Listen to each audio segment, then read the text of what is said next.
Hello everyone, long time no see. I'm in charge of food tonight. I know what you're thinking. Don't say it. I'm making sun-dried tomato pasta from this recipe book.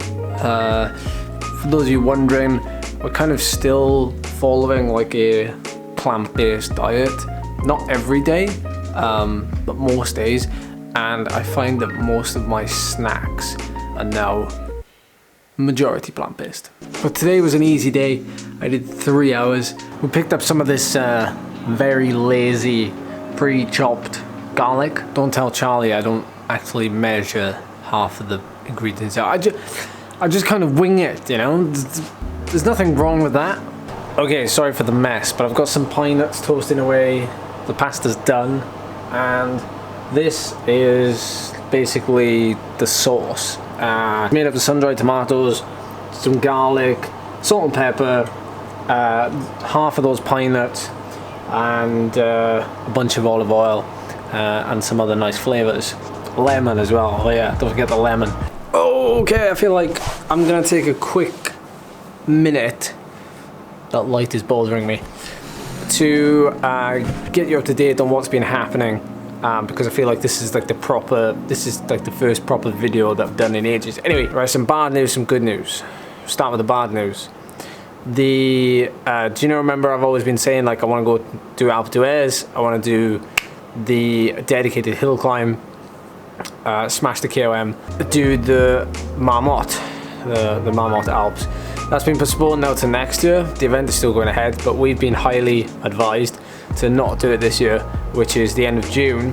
It's the right call given that like races in the UK are starting up now, so I've still got a creative outlet when it comes to performance. There's a bunch of races coming up that I've entered. They're time trials, but they're non-aero time trials, which is pretty fun, right? So I have to do them on my road bike. I'm not allowed to wear like an aero helmet, and you can wear a skin suit. The other thing as well, so I guess we're on to the positives. There is only one negative, so we're over the negatives. The positives are that the races are starting. I've been in communication with, I can't tell you who, but basically I might be able to go and do some events abroad later on in the year. Yeah, to be honest, I can't really tell you anymore. Needless to say, it'll be awesome because it'll involve mountains and it'll involve racing my bike and it'll involve multi-day potentially. So things to look forward to later on in the year. Now this video in particular is going to be talking about food and my training, so I'm going to combine the two. Big training day tomorrow. I've got a big training day on Saturday, like biggest training day probably of the year so far, both in like intensity and well TSS, quite frankly. It's going to be mind-boggling. It's my 4-hour Everesting training ride. Completely milking that now with basically a video every month dedicated to it. But it is what it is. Like I'm training for it, so I need to document it. So I'm looking forward to doing the local climb. I'm gonna rope in, that's not right, I should be coming towards the camera. I'm gonna rope in Anthony, Charlie will be there probably, a couple of people, so we'll get like some proper video. And that's gonna end a 3-week block, and oh my word, has the 3-week block been some block. I honestly haven't done this much training for like maybe 2 or 3 years, mainly because like I've not had the time to train this much. As weird as it sounds, you know, when you race so much, when it's your job to race your bike, which it still is, it's still my job to race my bike. When you're racing so much, and there hasn't been that many races, you can just train.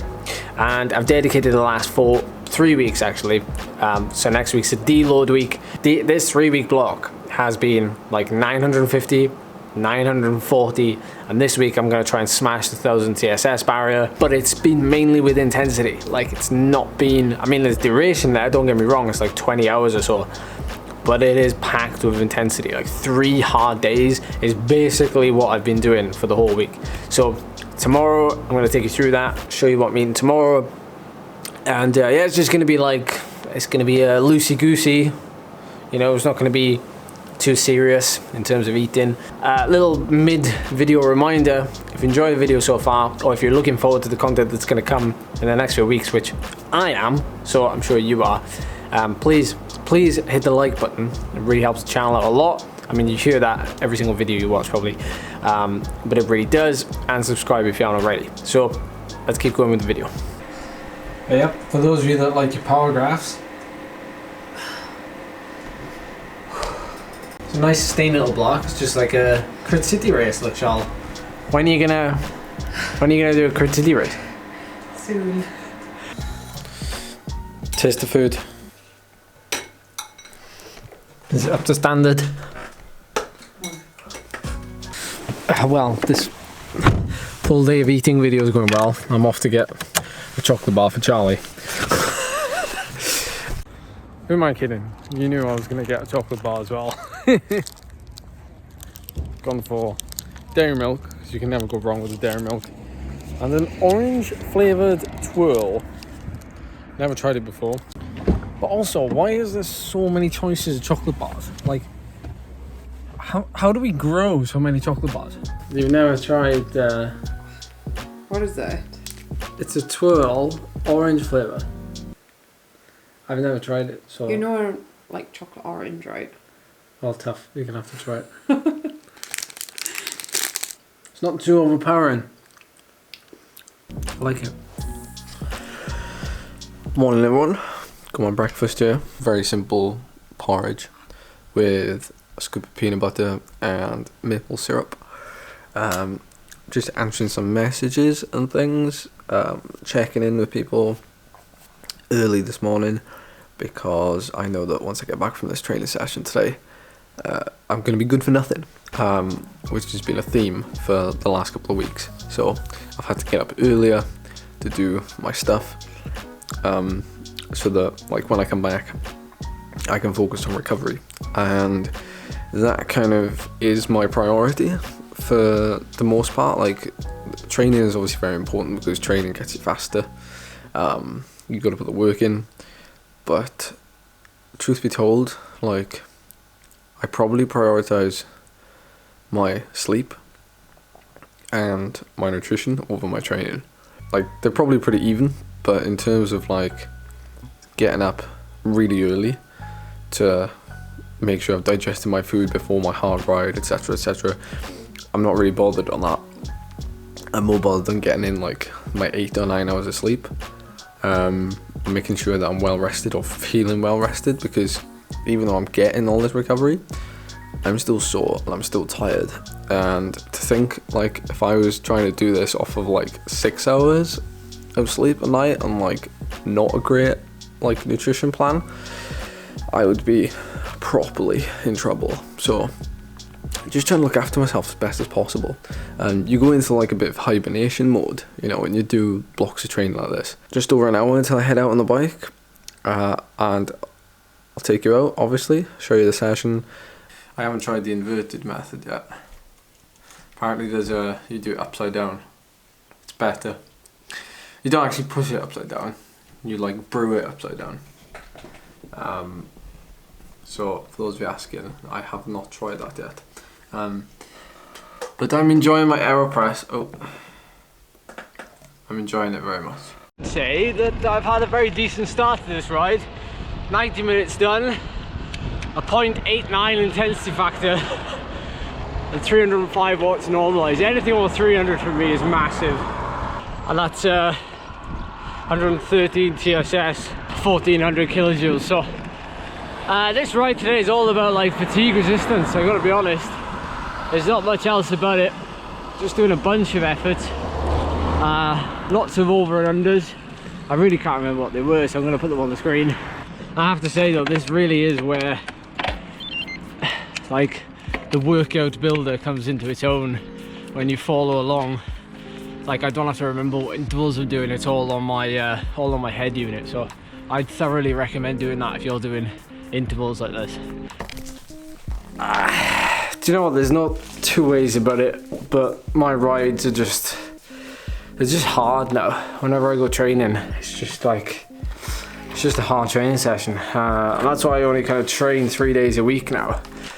Tuesdays, Thursdays and Saturdays. Those are the only days I make my hard days, and all the other days are either like days off or just like recovery rides. Even my Wednesday ride, which is usually like 3 or 4 hours, I usually end up just having like basically a TSS of 120 over the course of that time scale, but it serves a different purpose. And today's ride was just like, it's just building that fatigue and that resistance to it. And there's no easy way around it. Like, you just have to try and go as hard as you can in the last hour with like some kind of structure. But I really enjoy these sessions because these are the sessions that like not many people do, because they don't need to do them for the most part, but also like it's what defines me. It's, you know, I'm an endurance athlete.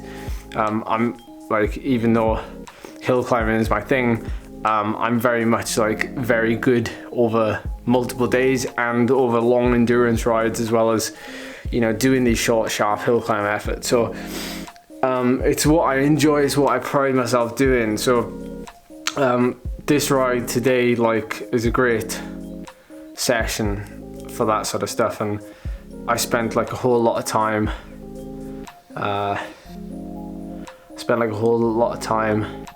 riding basically above threshold, and I threw in a couple of sprints right at the end.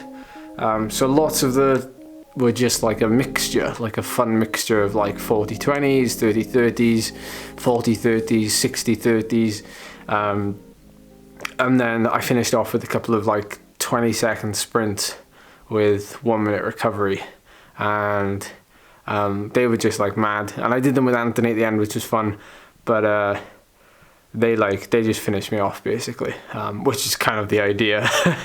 But yeah, I even got a max power of 822, so that's so yeah, super happy with that ride. Recover and get ready for Saturday, final session, the Everesting 4-hour. First of all, come and get a like for the number of times you see me in my dressing gown in this video. I spend all of my days in my dressing gown.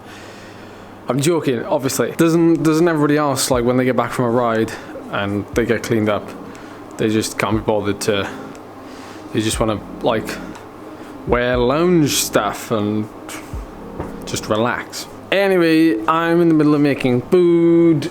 Charlie left me a couple of things from leftovers from last night's meal, the pasta meal.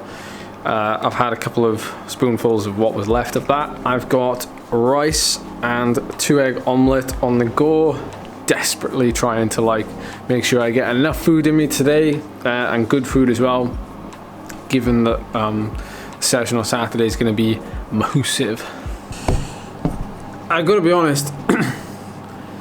I don't rely on supplements much at all. I try and like get as much food in me as possible, and the right food, and I think it depends on how busy your lifestyle is, like what your needs are. I just prefer to eat my food, really. Charlie's home. Happy anniversary, Charlie. I didn't forget. Polishing off the last bit of this bread, which is cranberry, raisin and cashew bloomer. I've got a little bit of butter on it as well. I'm sorry. I finished off a little bit of this cereal as well, because I went over to the shop to get a couple of things for food tonight. I had a meal deal, which is something I probably get about once a week. I kind of get it when I feel like it, but I limit myself to once a week so that I can still have my cake and eat it, even though it's not cake. Falafel and hummus, no mayonnaise, and one of these flapjack things, which has 7 grams of protein, but I don't really track protein anymore. I'm kind of over that. And I had a little smoothie. So, show you what we're gonna have for food tonight, and then that's gonna wrap up the video. There you go. Right, what have we got? Carrot. It's broccoli.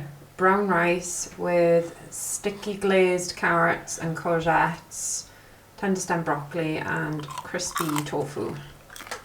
I'm probably gonna have some yogurt for dessert with fruit, blueberries, stuff like that.